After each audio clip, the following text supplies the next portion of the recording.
একবারের জন্য কি আপনারা ভেবে দেখেছেন যে যদি আপনাদের এসআইআর এর নাম বাদ পড়ে যায় তাহলে কি হবে আপনাদের সঙ্গে?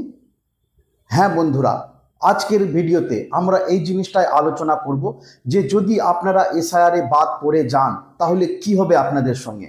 আপনাদের কি জেলে ভরা হবে নাকি দেশ ছেড়ে চলে যেতে হবে? এই বিষয় নিয়ে আজকের ভিডিওতে আমরা বিশেষভাবে আলোচনা করব।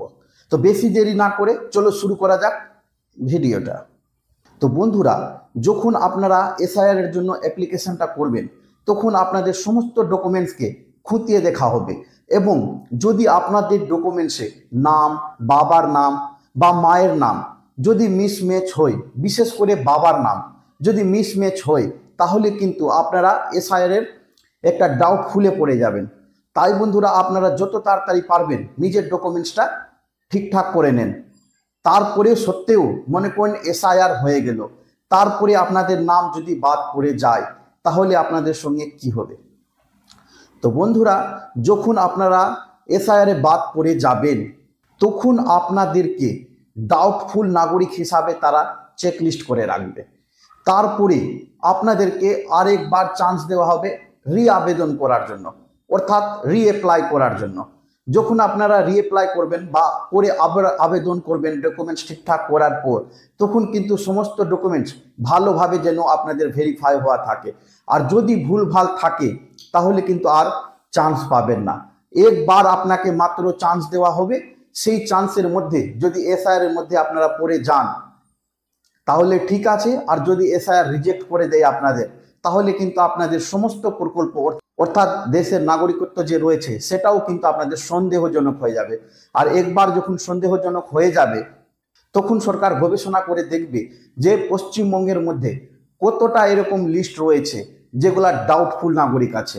নাগরিকত্ব অর্থাৎ এনআরসির লিগ্যাল নোটিশ যাবে। তখন কিন্তু আপনাদেরকে প্রমাণ করতেই হবে যে আপনারা পশ্চিমবঙ্গের নাগরিক আছেন কিনা, ভারতবর্ষের নাগরিক আছেন কিনা।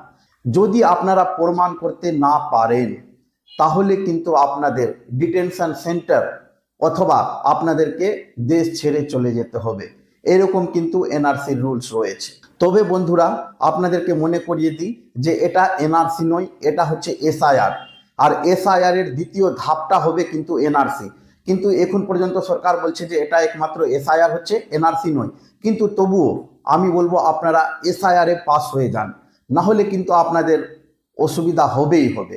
কারণ যখন আপনারা ডাউটফুল নাগরিক হয়ে যাবেন তাহলে কিন্তু ডিটেনশন সেন্টার ছাড়া, অর্থাৎ এরকম অনেক ব্যক্তি রয়েছে যে ডাউটফুল নাগরিক রয়েছে কিন্তু তাদের বাড়িতে এনআরসির নোটিশ চলে এসছে। এর আগে আসামে হয়েছিল বন্ধুরা, যারা ডাউটফুল নাগরিক ছিল সবারই কিন্তু এনআরসি লিস্টে নাম চলে এসেছিল। সুতরাং আপনারা এনআরসি দেখতে পাচ্ছেন যে এনআরসির আওতায় যারা পড়েছে তারা কিন্তু আসামের জেলের মধ্যে রয়েছে, অর্থাৎ ডিটেনশন সেন্টারে রয়েছে। সুতরাং বন্ধুরা সাবধান, আপনাদের ডকুমেন্টসকে ভালোভাবে ঠিকঠাক করে নেন যাতে আপনাদের কোনো অসুবিধা না হয়। কারণ বাংলার মধ্যে যে কোনো মুহূর্তেই এসআইআর চালু হতে পারে, সুপ্রিম কোর্টও কিন্তু আদেশ দিয়ে দিয়েছে। তো বন্ধুগণ, এরকম ভিডিও পাওয়ার জন্য আমার চ্যানেলটিকে এক্ষুনি সাবস্ক্রাইব করে দিন এবং লাইক শেয়ার করতে ভুলবেন না। ধন্যবাদ।